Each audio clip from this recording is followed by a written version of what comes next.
નમસ્કાર. આવતીકાલેમાં આપનું સ્વાગત છે અને આવતીકાલે કેવી રણનીતિ મદદરૂપ થઈ શકશે અને કયા સંકેતો પર નજર રાખવી જોઈએ એની ચર્ચા સાથે હાજર છું હું ઝરણા આરકંટી. આવતીકાલના માર્કેટ પર ચર્ચા કરતા પહેલા આજના માર્કેટને લગતા મુખ્ય સમાચારો પર નજર કરી લઈએ. નિફ્ટીની વીકલી એક્સપાયરીને દિવસે બજાર ઘટાડા સાથે બંધ. દિવસના નીચલા સ્તરની નજીક બંધ થયો નિફ્ટી, તો બેંક નિફ્ટીમાં પણ 340 પોઈન્ટના ઘટાડા સાથે ક્લોઝિંગ. મિડ કેપ અને સ્મોલ કેપ પણ ઘટીને જ થયા બંધ. ઓટો એન્સિલરી અને ટાયર સેલ્સમાં આવી તેજી. ચીનની ઓટો કંપની BYD સાથેના કરારના સમાચાર બાદ સોના BLWમાં લગભગ 7% જોવા મળ્યો ઉછાળો. બીજી તરફ બાલકૃષ્ણ ઇન્ડસ્ટ્રીઝ, JK ટાયર અને અપોલો ટાયરમાં પણ રહી સારી ખરીદારી. થર્મેક્સમાં 6.5% મજબૂત તેજી. કોટક ઇન્સ્ટિટ્યુશનલ ઇક્વિટીઝ દ્વારા ખરીદીની સલાહ સાથે લક્ષ્ય વધારીને 3800ના અપાયા. કહ્યું કે FY 25-28 દરમિયાન EPSમાં 20% વાર્ષિક વૃદ્ધિની અપેક્ષા. માર્જિન પણ 2.5% વધવાના અનુમાન. એક્સિસ બેંકે રજૂ કર્યા અનુમાનથી નબળા ક્વાર્ટર 1ના પરિણામ. નફામાં નોંધાયો ઘટાડો. બેંકની પ્રોવિઝનિંગ પણ વધી, તો સામે વિપ્રોના Q1ના પરિણામ રહ્યા અનુમાનની નજીક. કંપનીનો નફો અને આવક ઘટી, તો સાથે કંપનીએ ₹5 પ્રતિ શેરના વચગાળાના ડિવિડન્ડની પણ કરી જાહેરાત. અનુમાન પ્રમાણે રહ્યા HDFC AMCના પરિણામ. પહેલા ત્રિમાસિકમાં કંપનીની આવક અને નફો બંને લગભગ 25% જેટલું વધ્યું અને માર્જિનમાં પણ 330 બેસિસ પોઈન્ટનો જોવા મળ્યો ઉછાળો. પરિણામ બાદ શેરમાં આવી મામૂલી તેજી. અને નિફ્ટીની દિગ્ગજ કંપનીઓ રિલાયન્સ અને JSW સ્ટીલના પરિણામ આવતીકાલે. સાથે જ વાયદામાં બંધન બેંક સહિત 3 કંપનીઓના પરિણામો પર પણ રહેશે નજર.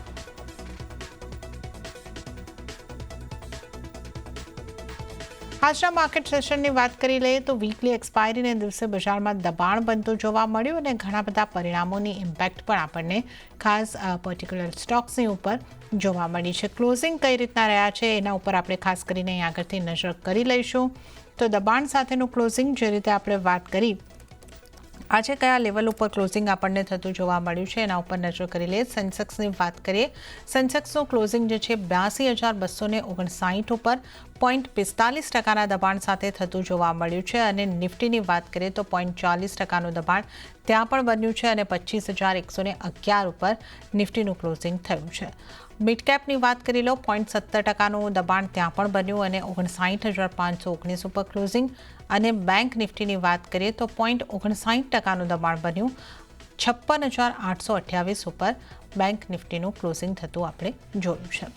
એડવાન્સ ડિક્લાઇન રેશિયો જોઈ લઈએ, 1286 શેર્સની અંદર આજે ખરીદારી સાથે કારોબાર બંધ થયા છે, એટલે કે મજબૂતી સાથે. અને 1403 શેરમાં દબાણ બન્યું છે અને આપણે જે નેગેટિવ એડવાન્સ ડિક્લાઇન રેશિયો જોઈ રહ્યા છે. ટોપ લૂઝર અને ટોપ ગેનર્સ કાઉન્ટર ઉપર નજર કરી લઈએ. લૂઝર્સની વાત કરી લઈએ, ટેક મહિન્દ્રા આજનો ટોપ લૂઝર રહ્યો છે. 0.3%નું દબાણ આ સ્ટોક ઉપર બન્યું છે. ત્યારબાદ ઇન્ડસઇન્ડ બેંકમાં 1.67%નું દબાણ બન્યું છે. ઇન્ફોસિસમાં 1.52%નું દબાણ, SBI લાઈફમાં 1.44%નું દબાણ. એના પછી નજર કરી લો તમે HCL ટેક, ઇટરનલ, L&T અને વિપ્રોમાં પણ 0.5% દબાણ બન્યા છે. હવે સપોર્ટ કરનારા વધનારા મજબૂતી તરફના સ્ટોક કયા રહ્યા? ટાટા કન્ઝ્યુમર 2.25%ની મજબૂતી સાથે ટોપ ગેનર. ટાટા સ્ટીલ 1.63%ની મજબૂતી. હિન્ડાલ્કો 1.70% મજબૂત અને ટ્રેન્ટ 0.5% કરતાં વધારેની મજબૂતી સાથે બંધ થયો છે. આ ઉપરાંત ટાઇટન, સિપ્લા, હીરો મોટોકોર્પ અને JSW સ્ટીલમાં પણ લગભગ 0.5%ની આસપાસની મજબૂતી જોવા મળી છે. હવે આવતીકાલના બજારની આપણે ચર્ચા કરીશું અને આ માટે આપણી સાથે જોડાયા છે SSJ ફાઇનાન્સના વિરલ છેડા. વિરલજી, સ્વાગત છે આપનું CNBC બજાર પર. અને આજનું ક્લોઝિંગ આપણે જોઈએ, આજના ડે લો પર નિફ્ટી બંધ થતો આપણને જોવા મળ્યું છે 25,111ના સ્તર પર. તો કઈ રીતે તમે આ ક્લોઝિંગને જોઈ રહ્યા છો અને આગળ નિફ્ટી પર આપનો કઈ રીતનો વ્યૂ બનશે? Good evening. અગર નિફ્ટી આપણે જોઈએ તો ઓવરઓલ આપણે જોઈ શકીએ કે ગયા મહિનાના એન્ડમાં આપણે ઉપરની બાજુમાં 25,670ના આસપાસ નિફ્ટીના હાઈ છે અને ત્યાર પછી થોડું સાઇડવેઝથી ડાઉનફોલમાં આપણને જોવા મળી રહ્યું છે. છેલ્લા 3-4 દિવસથી આ સપ્તાહનો અગર જોવા જઈએ તો એક રેન્જમાં ટ્રેડ કર્યો હતો, નીચેમાં 25,000 અને ઉપરની બાજુમાં 25,250 એ રેન્જમાં ટ્રેડ કર્યો છે અને જોવા જઈએ તો એક નેરો રેન્જમાં અત્યારે ટ્રેડ કર્યો છે. મારા હિસાબે લાગે છે કે હજી 1-2 દિવસ આવનારા 2-3 દિવસ માટે હજી થોડું આ સાઇડવેઝ મૂવમેન્ટ કરી શકે છે ને અગર નીચેની બાજુમાં 25,000 કે 24,900 ને બધા લેવલ્સ બ્રેક નથી કરતો તો મને લાગે છે અહીંયાથી અપસાઇડ મૂવમેન્ટ આપણને ફરીથી જોવા મળી શકે છે અને ઉપરની બાજુમાં 25,500 ને બધા લેવલ્સ ક્રોસ કરશે તો આપણને 25,800 થી 26,000 ના લેવલ્સ પણ જોવા મળી શકશે. જે હિસાબે આજે થોડું સેલિંગ પ્રેશર આપણને જોવા મળ્યું છે મને લાગે છે કાલે પણ થોડું બહુ હજી નબળાઈમાં ખુલી શકે છે ને 25,000 ના અગર સપોર્ટ્સ લે છે તો ત્યાંથી ફરીથી પુલબેક આપણને જોવા મળી શકે છે અને ઉપરની બાજુમાં 25,200 થી 25,300 ના વચમાં લેવલ્સ આપણને કાલે જોવા મળી શકે છે. તો મારા હિસાબે કાલે બાય ઓન ડિપ્સની સ્ટ્રેટેજી આપણે અપનાવી શકીએ છીએ. અગર નિફ્ટી કાલે 25,100 કે 25,080 ના વચમાં અગર ઓપન થાય છે તો બાય કરવાની સલાહ રહેશે. 25,000 ના આસપાસ આપણે સ્ટોપ લોસ મૂકી શકીએ અને ઉપરની બાજુમાં ટાર્ગેટ્સ 25,200 થી 25,250 ના રહેશે. ઓકે, તો અહીંયા આગળથી જે સલાહ તમારે માટે બની રહી છે બાર ડિપ્સની બની રહી છે 25,100 કે 25,080ની આસપાસના સ્તર મળે છે તો તમે અહીંયા આગળથી બાઇંગ કરીને ચાલો. 25,000નો સ્ટોપ લોસ અને ટાર્ગેટ જે છે 25,200 25,250ના જોવા મળી શકે છે. તો નિફ્ટી માટે બાય તરફ બાર ડિપની સ્ટ્રેટેજી અપનાવીને ચાલવાની સલાહ. અને બેંક નિફ્ટી માટે વિરલજી આપની કઈ રીતની સલાહ રહેશે? બેંક નિફ્ટીમાં પણ 0.5% કરતાં વધારેનું દબાણ જોવા મળ્યું છે. બેંક નિફ્ટી ઉપર આપની સલાહ કઈ રીતે બનશે? બેંક નિફ્ટી પણ આપણે ઓવરઓલ થોડા દિવસનો અગર ચાર્ટ જોઈએ તો એકાદ મહિનામાં જોઈએ તો એ પણ એક રેન્જમાં ટ્રેડ કર્યો છે. ઉપરની બાજુમાં ઓલ ટાઈમ હાઈ બનાવેલો અરાઉન્ડ 57,850 ને ત્યાર પછી એ પણ આપણે જોઈએ તો એક સાઇડવેઝ થી ડાઉનફોલમાં ટ્રેડ કર્યો હતો. નીચેની બાજુમાં જોઈએ તો એ અરાઉન્ડ એના જો પ્રીવિયસ લોસ હતા 56,500 ની આસપાસ એ અત્યાર સુધી બ્રેક નથી કર્યા અને અત્યારે પણ જોઈએ તો છેલ્લા 3-4 દિવસથી એક નેરો રેન્જમાં ટ્રેડ કર્યો હતો 56,700 અને ઉપરની બાજુમાં 57,380 એ રેન્જમાં ટ્રેડ કર્યો છે. એમાં પણ જોઈએ તો આજે પ્રાઇવેટ સેક્ટર બેંક્સમાં જે હિસાબે થોડી નબળાઈ હતી એના કારણે આપણે બેંક નિફ્ટીમાં પણ આપણે આજે થોડું કરેક્શન જોયું છે. લાગે છે અહીંયાથી થોડું કરેક્શન એમાં હજી કન્ટિન્યુ કરી શકે છે અને 56,700 ને બધા જો લેવલ છે એ એક વખત બ્રેક કરે ને થોડું બહુ આપણને હજી કરેક્શન જોવા મળી શકે છે. તો મારા હિસાબે એમાં આપણે સેલ કરીને ચાલી શકે છે. ઉપરની બાજુમાં સ્ટોપ લોસ આપણે અરાઉન્ડ 57,200 ના આસપાસ મૂકી શકીએ અને નીચેની બાજુમાં ટાર્ગેટ્સમાં આપણને 56,600 થી 56,500 સુધીના લેવલ જોવા મળી શકે. નિફ્ટી ઉપર સેલ કરીને ચાલવાની સલાહ અહીંયા આગળથી બની રહી છે 56,600ના ટાર્ગેટ માટે અહીંયા આગળથી સેલ કરીને ચાલવાની સલાહ. વિરલજી, આઈટી કંપનીઓની અંદર દબાણ જોવા મળ્યું છે. આઈટી કંપનીઓમાંથી આપનો વ્યૂ કઈ રીતનો રહેશે? આઈટી કંપનીઝ ઓવરઓલ જોઈએ તો આપણે આજે અત્યારે બધાના રિઝલ્ટ આવી રહ્યા છે અને બધાના રિઝલ્ટ એઝ એક્સપેક્ટેડ થોડા બહુ નબળા આવી રહ્યા છે ને અત્યારે પણ જોઈએ તો ઓવરઓલ એ પણ એકાદ મહિનાથી એક રેન્જમાં ટ્રેડ કર્યો છે. ઓવરઓલ અગર જોઈએ તો એ થોડું અંડર પરફોર્મર છે અત્યારે IT sector as compare to નિફ્ટીને મને લાગે છે અહીંયાથી આવનારા સમયમાં આપણને થોડું બહુ આઉટ પરફોર્મન્સ એમાં જોવા મળી શકે છે.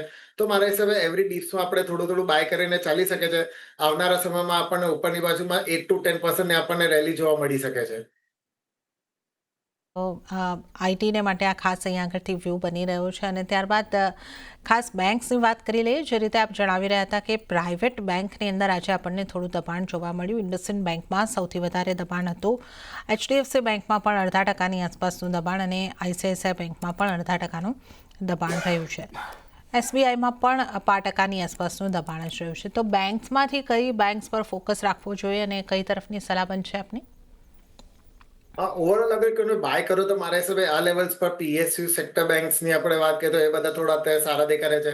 ઓવરઓલ જોઈએ તો એ બધા અંડર પરફોર્મર હતા અને અત્યારે લાસ્ટ 15-20 ડેઝથી એમાં આપણને મુવમેન્ટ થોડી જોવા મળી છે અને મને લાગે છે એમાં આપણને થોડું બહુ અપસાઇડ મુવમેન્ટ હજી જોવા મળી શકે છે. નેક્સ્ટ ફ્યુ ડેઝ માટે આપણને હજી અહીંયાથી 5 to 6%નું અપસાઇડ મૂવ આવી શકે છે. પણ પ્રાઇવેટ સેક્ટરની બેંક વાત કરીએ તો ઓવરઓલ બધા એના ઓલમોસ્ટ ન્યૂ હાઈસ કે 52 વીક હાઈના આસપાસ ટ્રેડ કર્યા હતા ને ત્યાંથી આપણે થોડું સેલિંગ પ્રેશર પણ જોવા મળી રહ્યું છે. તો લાગે છે કે પ્રાઇવેટ સેક્ટર બેંક્સમાં કરેક્શન્સ આપણને જોવા મળી શકે છે. 4 to 5%નું કરેક્શન થઈ શકે છે. તો એના કારણે જોઈએ તો બેંક નિફ્ટીમાં પણ આપણે થોડું બહુ અપસાઇડ મુવમેન્ટ ઓછી જોવા મળી શકશે. પણ અત્યારે અગર કોઈને બાય કરવો હોય તો PSU બેંક્સમાં થોડું બહુ બાય કરી શકે છે. ઓકે, PSU બેંક ઉપર થોડું તમે ફોકસ રાખીને ચાલી શકો છો. તો અત્યારે બેંક્સમાંથી તો આ વ્યૂ બની રહ્યો છે. આજે ખાસ સમાચારમાં રહેલા સ્ટોકની વાત કરી લઈએ. સોના BLWની વાત કરી લઈએ. અહીંયા આગળ આપણે જે રીતે જોયું છે સમાચારોના પગલે આ સ્ટોકમાં આજે ખાસ મજબૂતી આવતી જોવા મળી છે. 7-1%ની મજબૂતી આ સ્ટોકની અંદર જોવા મળી છે. અહીંયા આપની કઈ રીતની સલાહ બનશે? ઓવરઓલ ચાર્ટ આપણે અગર જોઈએ તો ઓના જો હાઈસ હતા અત્યારે જો રિસન્ટ હાઈસ બનાવેલા એ અરાઉન્ડ 550 ના હતા ને ત્યાંથી થોડું કરેક્શન્સ પણ થઈ ગયું હતું. નીચેની બાજુમાં સારું કોન્સોલેશન થયું હતું. હાલાકી સ્ટોક્સ આપણે ઓવરઓલ જોઈએ તો થોડું લો એવરેજ વોલ્યુમ્સ નું સ્ટોક હોય છે ને થોડા આ સપ્તાહમાં જ આપણે જોઈએ તો થોડું વોલ્યુમ્સ પણ સારું હતું ને આજે જે હિસાબે એના ન્યૂઝ આવ્યા એના પછી આપણે જોઈએ તો એમાં વોલ્યુમ્સ પણ સારા એવા થઈ રહ્યા છે ને એને બ્રેકઆઉટ પણ આપ્યું છે. એના જો પ્રીવિયસ હાઈસ હતા એના ઉપર અત્યારે ક્લોઝિંગ આપ્યું છે. ઉપરની બાજુમાં એને 500 ના આસપાસ એક રેઝિસ્ટન્સ છે એ બધા ક્રોસ કરે છે તો અપસાઇડ મુવમેન્ટમાં આપણને 550 થી 570 ના લેવલ્સ પણ જોવા મળી શકે છે. તો ઓવરઓલ કાઉન્ટ સ્ટ્રક્ચર થોડું સારું દેખાઈ રહ્યું છે. આ લેવલ્સ ને તો અહીંયાથી થોડું કરેક્શન આવે છે અરાઉન્ડ 450 ના આસપાસ તો બાય કરી શકે છે. નીચેમાં સ્ટોપ લોસ આપણે અરાઉન્ડ 400 ના આસપાસ મૂકી શકીએ ને શોર્ટ ટુ મીડિયમ ટર્મ માટે આપણે ટાર્ગેટ્સમાં 550 ટુ 580 જોઈ શકીએ છીએ. ઓકે, તો આપણે અહીંયા આગળથી સોના BLWની વાત કરી અને આજે થર્મેક્સ પણ ચર્ચામાં રહેતો સ્ટોક રહ્યો હતો અને જ્યાં પણ એક ખૂબ સારી મજબૂતી જોવા મળી 6% મજબૂતી સાથે આ સ્ટોકનું ક્લોઝિંગ આજે થતાં આપણે જોયું છે. થર્મેક્સ પર આપનો કઈ રીતનો વ્યૂ બનશે વિરલજી? થર્મેક્સ પણ આપણે ઓવરઓલ જોઈએ તો એ લો વોલ્યુમ સ્ટોક છે. એમાં પણ આપણે જોઈએ તો છેલ્લા 1-1.5 મહિનાથી એક રેન્જમાં ટ્રેડ કર્યો હતો ને છેલ્લા 2-3 દિવસથી જ આપણે જોઈએ તો એમાં થોડી મુવમેન્ટ આપણને જોવા મળી હતી. ઓલમોસ્ટ નીચેમાં 3400 થી આપણને ઉપરની બાજુમાં 4000 સુધીની મુવમેન્ટ જોઈ લીધી હતી ને આજે જે હિસાબે ન્યૂઝ આવ્યા પછી એના પછી આપણે થોડું ઉપરથી કરેક્શન્સ પણ એમાં જોઈ લીધું છે.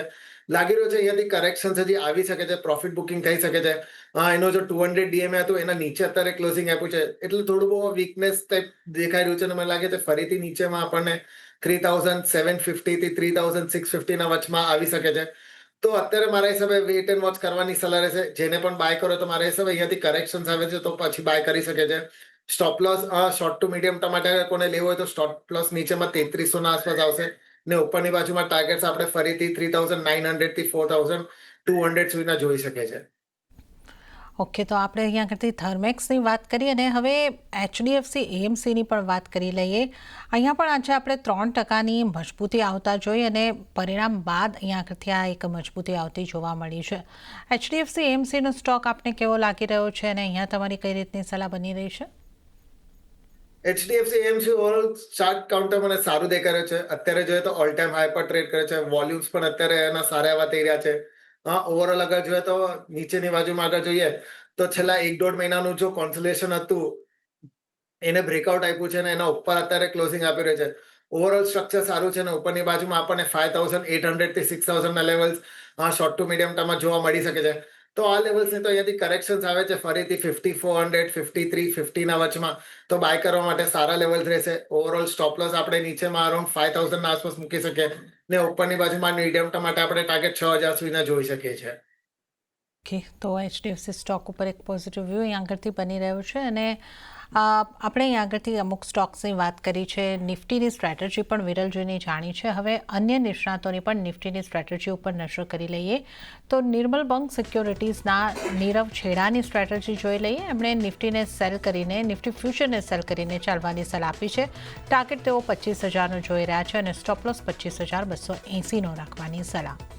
અને આ સાથે જ જો આપણે જોઈ રહીએ કે ધ્વની પટેલ ફિન વર્ઝિફાઈના ધ્વની પટેલની સ્ટ્રેટેજી અહીંયા આગળથી કઈ રીતની બની રહી છે. એમણે પણ નિફ્ટીને સેલ કરવાની સલાહ આપી છે. ટાર્ગેટ તેઓ જોઈ રહ્યા છે 24,900નો અને સ્ટોપ લોસ 25,200નો રાખવાની સલાહ ધ્વની તરફથી બની રહી છે. ત્યારે જ આપણે અન્ય નિષ્ણાતોની સ્ટ્રેટેજીની ઉપર પણ નજર કરીએ અને સાથે આવતીકાલેમાં હાલ સમય થઈ રહ્યો છે એક નાનકડો બ્રેક લેવાનો. લઈશું નાનકડો બ્રેક અને બ્રેક બાદ વિરલ છેડા સાથે અન્ય સ્ટોક્સની ચર્ચામાં આગળ વધીશું.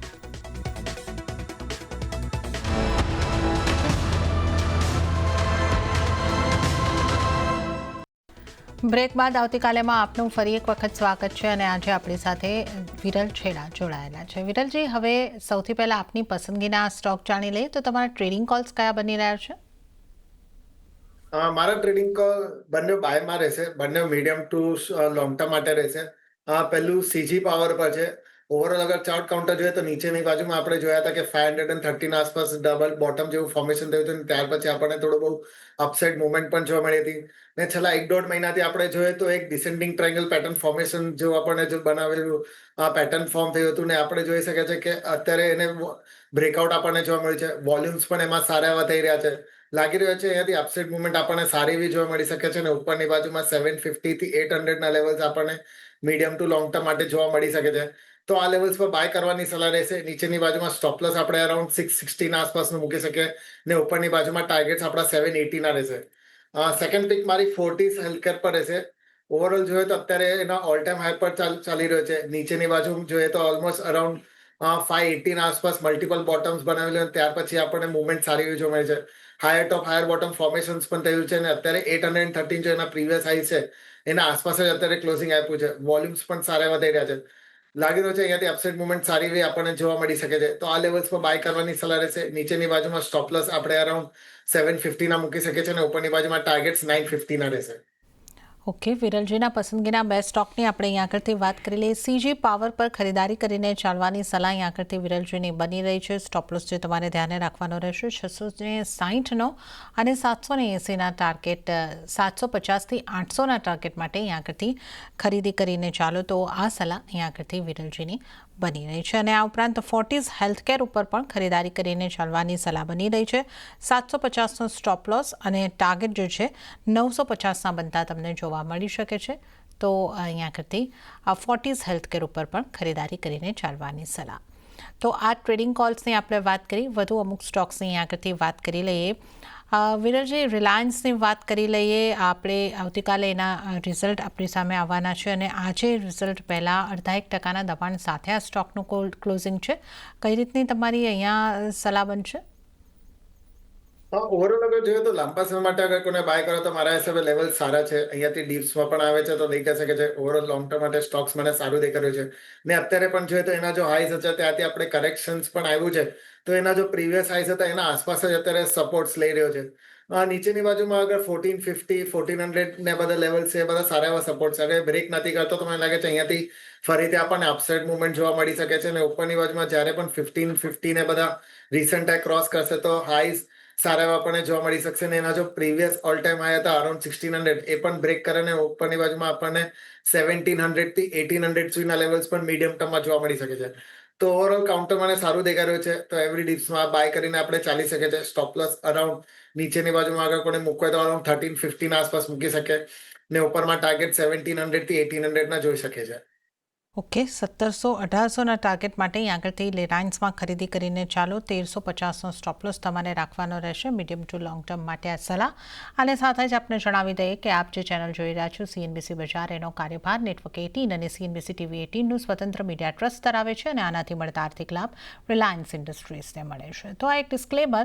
અને હવે આપણે ચર્ચાની અંદર આગળ વધીશું.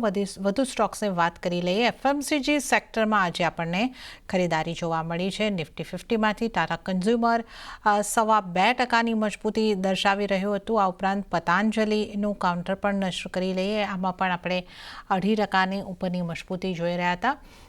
FMCG સેક્ટરના સ્ટોક્સને વિરલજી કઈ રીતે જુઓ છો? અહીંયા કયા સ્ટોક પર આપની કઈ રીતની સલાહ બનશે? ઓવરઓલ મને FMCG સેક્ટર આખું મને થોડું સારું દેખાઈ રહ્યું છે. અહીંયાથી મને લાગે છે ઉપરની બાજુમાં આપણને 8 to 10%ની મૂવમેન્ટ અત્યારે જોવા મળી શકે છે રિસેન્ટ પીરિયડમાં. ને ઓવરઓલ અગર જોઈએ તો અત્યારે મેરિકો છે કે ટાટા કન્ઝ્યુમર છે કે નેસ્લે છે, એ બધા કાઉન્ટર્સ મને અત્યારે થોડા સારા દેખાઈ રહ્યા છે. અગર પહેલા ટાટા કન્ઝ્યુમરની વાત કરીએ તો આપણે જોઈએ છે કે નીચેની બાજુમાં 1050ના આસપાસ મલ્ટિપલ બોટમ્સ ફોર્મેશન થયું હતું ને આજે વોલ્યુમ સાથે એમાં આપણને અપસાઇડ મુવમેન્ટ જોવા મળી છે. સાથે એના જો 20 અને 50 DMS હતા એના ઉપર અત્યારે ક્લોઝિંગ આપ્યું છે. ઓવરઓલ ચાર્ટ સ્ટ્રક્ચર સારું દેખાઈ રહ્યું છે. જે હિસાબે વોલ્યુમ્સ થઈ રહ્યા છે મને લાગે છે ઉપરની બાજુમાં ફરીથી આપણને 1150 થી 1200ના લેવલ્સ જોવા મળી શકે છે. તો આ લેવલ્સ પર બાય કરવાની સલાહ રહેશે. નીચેની બાજુમાં સ્ટોપ લોસ આપણે અરાઉન્ડ 1050ના આસપાસ મૂકી શકીએ ને ઉપરની બાજુમાં ટાર્ગેટ્સ 1150 થી 1200ના જોવા મળી શકે. મેરિકોની પણ વાત કરીએ તો એ જોઈ શકે છે કે અત્યારે એના ઓલ ટાઈમ હાઈ પર જ ટ્રેડ કરી રહ્યો છે. વોલ્યુમ્સ પણ સારા એવા થઈ રહ્યા છે. જ્યાં સુધી નીચેમાં 700 680 ને બધા લેવલ્સ બ્રેક નથી કરતો ત્યાં સુધી કાઉન્ટર્સ સારા છે અને ઉપરની બાજુમાં આપણને 800 થી 830 સુધીના લેવલ્સ જોવા મળી શકે છે. તો આ લેવલ્સ પર પણ આપણે એમાં બાય કરીને ચાલી શકે છે ફોર ધ ટાર્ગેટ્સ ઓફ 830. નેસ્લેની અગર વાત કરીએ તો એમાં પણ આજે ઓલમોસ્ટ 0.5%ની આપણને નબળાઈ જોવા મળી છે. પણ ઓવરઓલ સ્ટ્રક્ચર જોઈએ તો એ થોડું અંડર પરફોર્મન્સ સ્ટોક હતો ને નીચેથી આપણને મુવમેન્ટ પણ સારી એવી જોવા મળી છે. એના જો કાલના હાઈસ છે અરાઉન્ડ 2500, એ બધા જ્યારે પણ ક્રોસ કરશે તો અપસાઇડ મુવમેન્ટ એમાં આપણને સારી એવી જોવા મળી શકે છે. ઓલમોસ્ટ અરાઉન્ડ 2650 થી 2700ના લેવલ્સ આવવાની શક્યતા દેખાઈ રહી છે. તો આ લેવલ્સ તો અહીંયાથી થોડું કરેક્શન્સમાં બાય કરવાની સલાહ રહેશે. નીચેમાં સ્ટોપ લોસ આપણે અરાઉન્ડ 2350ના મૂકવાના રહેશે. ઓકે, તો અહીંયા આગળથી ખાસ જે આપણે એફએમસીજી સેક્ટરના સ્ટોકની વાત કરી, ટાટા કન્ઝ્યુમર પર ખરીદી કરીને ચાલી શકો છો. આ ઉપરાંત મેરિકોમાં 830ના ટાર્ગેટ માટે તમે ખરીદારી કરીને ચાલી શકો છો અને નેસ્લેની પણ આપણે અહીંયા આગળથી ચર્ચા કરી છે. તો અહીંયા એક પોઝિટિવ વ્યૂ એફએમસીજી સેક્ટર ઉપર બની રહ્યો છે. હવે આપણે આરઆર કેબલના સ્ટોકની વિરલજી વાત કરી લઈએ. અહીંયા પણ એક સારી મજબૂતી, લગભગ 5%ની આસપાસની મજબૂતી જોવા મળી છે. આ સ્ટોક આપને કેવો લાગે છે? એના ચાર્ટ આપને કેવા લાગે છે? કઈ રીતની તમારી સલાહ બનશે? આરઆર કેબલ આપણે જોઈએ તો કેબલ સેક્ટર્સમાં આવે છે અને અત્યારે જોઈએ તો ઓવરઓલ બધા કેબલ સેક્ટર્સની વાયરિંગ ને બધી સારી એવી ચાલી રહી છે અને આપણને અત્યારે જોઈએ તો 5% હાઈ પર ચાલી રહ્યું છે. ઓવરઓલ ચાર્ટ સ્ટ્રક્ચર મને સારું દેખાય છે. કોન્સોલિડેશન્સ બ્રેકઆઉટ આપણને જોવા મળે છે. વોલ્યુમ્સ પણ અત્યારે આજે સારા એવા થઈ રહ્યા છે. હાલાકી ઓવરઓલ અગર જોઈએ તો વોલ્યુમ્સ બેઝ આટલું સ્ટોક નથી. અત્યારે એના ન્યૂઝ બેઝ પર આપણે થોડું વોલ્યુમ્સ જોવા મળી રહ્યું છે. ઉપરની બાજુમાં આગળ 1600 ને એ બધા લેવલ્સ પાસે આવે છે તો મારા હિસાબે થોડું પ્રોફિટ બુક કરવાની સલાહ રહેશે. અત્યારે મારા હિસાબે બાય કરવાનું નહીં રહેશે, પણ જેના પાસે પણ હોય તો આ લેવલ્સ પર થોડું બહુ પોટ પ્રોફિટ બુક કરી શકે છે ને બીજું 1600 ના આસપાસ બુક કરવાની સલાહ રહેશે. ઓકે, તો હોય તો તમે પ્રોફિટ થોડું બુક કરી શકો છો અને 1600ના આસપાસના લેવલ પર બાકીનાનો પણ પ્રોફિટ બુક કરો તો પ્રોફિટ બુકિંગની સલાહ આરઆર કેબલ ઉપર બનતી જોવા મળી રહી છે. આ ઉપરાંત રિયલ એસ્ટેટના સ્ટોકની વાત કરી લઈએ. અહીંયા પણ આજે સેક્ટર વાઇઝ જોઈએ તો આ સેક્ટર આજે સૌથી વધારે મજબૂત રહ્યું છે અને કાઉન્ટર સ્પેસિફિક વાત કરીએ, ગોદરેજ પ્રોપર્ટી 2%, શોભા માં 2.5% આસપાસની મજબૂતી આપણને જોવા મળી અને પ્રેસ્ટીજમાં 3.5-4% મજબૂતી જોવા મળી છે. રિયલ એસ્ટેટ સેક્ટરમાંથી કયા સ્ટોક આપને પસંદ આવી રહ્યા છે? ઓવરઓલ રિયલ એસ્ટેટ સેક્ટર મને સારું દેખાઈ રહ્યું છે. ડીએલએફ પણ અત્યારે મને સારું દેખાઈ રહ્યું છે. ગોદરેજ પ્રોપર્ટીઝ એવી રીતે તમે કીધું પ્રેસ્ટીજ એસ્ટેટ, એ બધા કાઉન્ટર્સ પર સારા છે. લાગી રહ્યું છે અહીંયાથી બધામાં મને લાગે છે અપસાઇડ મુવમેન્ટ આપણને સારી એવી જોવા મળી શકે છે. અરાઉન્ડ 7-8% મુવમેન્ટ હજી આવી શકે છે. અગર પેલા ગોદરેજ પ્રોપર્ટીઝની વાત કરીએ તો જોઈએ તો ડાઉનવર્ડ મૂવિંગ ચેનલને બ્રેકઆઉટ આપ્યું છે અપસાઇડમાં ને લાગે છે અહીંયાથી ઉપરમાં ફરીથી આપણને 2490 થી 2550 ના લેવલ્સ જોવા મળી શકે છે. તો ઓવરઓલ આ લેવલ્સ પર બાય કરવાની સલાહ રહેશે. નીચેમાં સ્ટોપલેસ આપણે અરાઉન્ડ 2200 ના મૂકી શકીએ અને ઉપરની બાજુમાં 2500 ના આસપાસના લેવલ્સ જોવા મળી શકે. પ્રેસ્ટીજની પણ વાત કરીએ આજે ઓલમોસ્ટ 4.5% જેટલો આપણને અપસાઇડ મુવમેન્ટ જોવા મળી છે અને એ પણ જોઈએ તો અત્યારે એના 7 મંથ હાઈ પર ટ્રેડ કર્યો છે. ઓવરઓલ ચાર્ટ સ્ટ્રક્ચર સારું દેખાડ્યું છે. જે હિસાબે વોલ્યુમ્સ થઈ રહ્યા છે મને લાગે છે ઉપરની બાજુમાં 1900 થી 2000 ના લેવલ્સ મીડિયમ ટર્મમાં આવી શકે છે. તો આ લેવલ્સ પર નીચે અહીંયાથી થોડું પણ નીચે આવે છે તો બાય કરવાની સલાહ રહેશે. સ્ટોપ લોસ આપણે ઓવરઓલ 1580 ના આસપાસ મૂકી શકીએ ને ઉપરમાં ટાર્ગેટ્સ 2000 સુધીના જોઈ શકે છે. ઓકે, તો ગોદરેજ પ્રોપર્ટી અને પ્રેસ્ટીજ એસ્ટેટમાં બાઇંગની સલાહ અહીં આગળથી બની રહી છે. અને આ સાથે જ વિરલજી, સમય થઈ રહ્યો છે આપની પાસેથી રજા લેવાનો, તો આપના કોઈ ડિસ્ક્લોઝર? જે પણ સર આપણે ડિસ્કસ કર્યા પર્સનલ લિંક એના પર નથી, પણ કંપનીના ક્લાયન્ટ અને એસોસિએટની હોઈ શકે છે. વિરલજી, આપનો આભાર અમારી સાથે જોડાવા બદલ અને તમામ સ્ટોક્સ અંગે ચર્ચા કરવા બદલ. ત્યારે આ સાથે જ આવતીકાલેમાં હાલ પૂરતું આટલું જ. હાલ મને પણ આપશો રજા, પણ વધુ અપડેટ અને સમાચારો માટે આપ જોતા રહો CNBC બજાર. નમસ્કાર.